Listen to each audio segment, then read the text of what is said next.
Hey guys, welcome back to another episode of CJ's Coins and Crafts.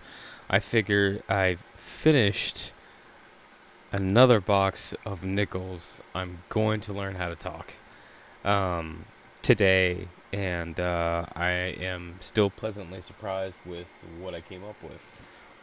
So the first thing I'm going to do is I'm going to get a glove on because I don't want my fingers all over some of these coins. So I'll just go through and I'll talk about some of the coins that I got. One thing that I failed to mention on the last video is that I did not get any Canadians in the last box. In the previous box, the one that I had, the 38S. So I did get a Canadian out of this one. It's a 1995. It's in decent shape. But for the 50s, I've got a 51S.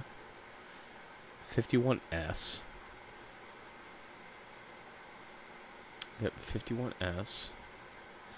A 53S. A 54 Denver. A 56 Denver. And a 57 Denver. So not a lot of 50s. The 40s, about the same.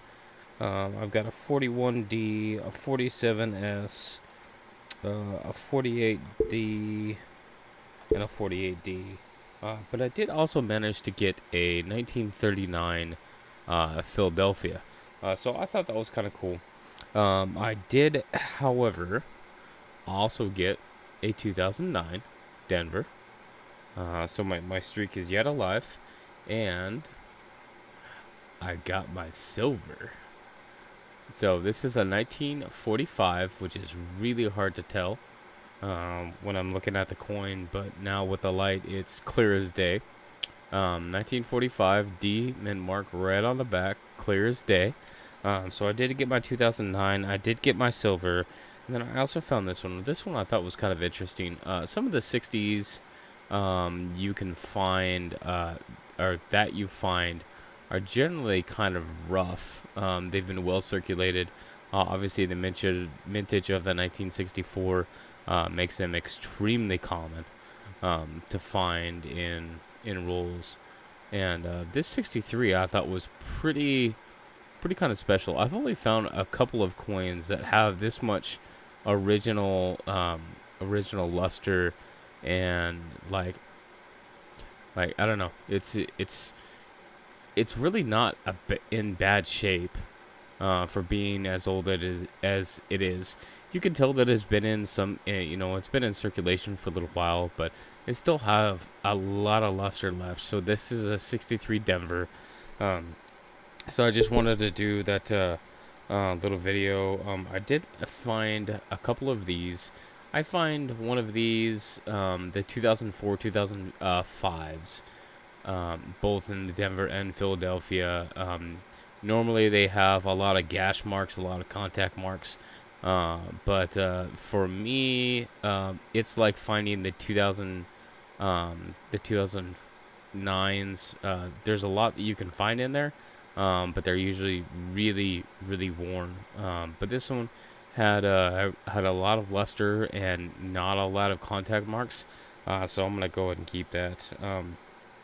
And there's a couple of 2004s.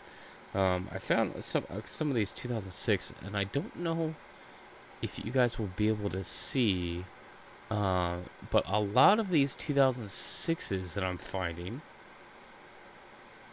like I have to get the light just right. Like you guys can kind of see the color around the outside. It's more like a yellowish. I need the light, but not all of the light.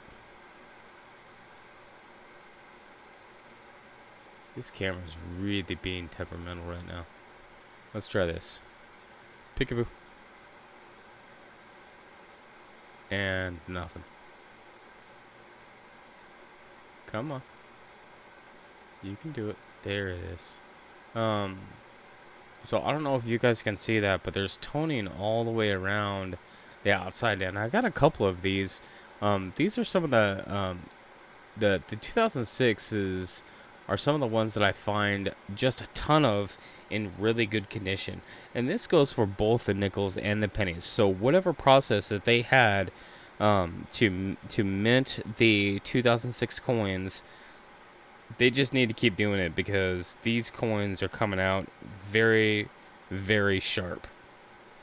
The only problem is that they're so sharp that the smallest of contact marks makes just a huge gash on the coin.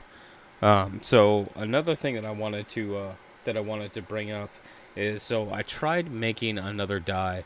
Obviously, I've got some opportunities with my my printer. I've got all these gaps in the wall, which I might be able to sand out. But my attempt was for the eagle on the reverse of the dollar coin, to put it on here. And obviously the design does not transfer that small with the size of nozzle that I have, but I do have some other size nozzles that I may try to do something like this. I'll show you what I was going for. I did a test print at 1.5 times the size. And my test print actually turned out not that bad. It's got some extra that I just need to take out.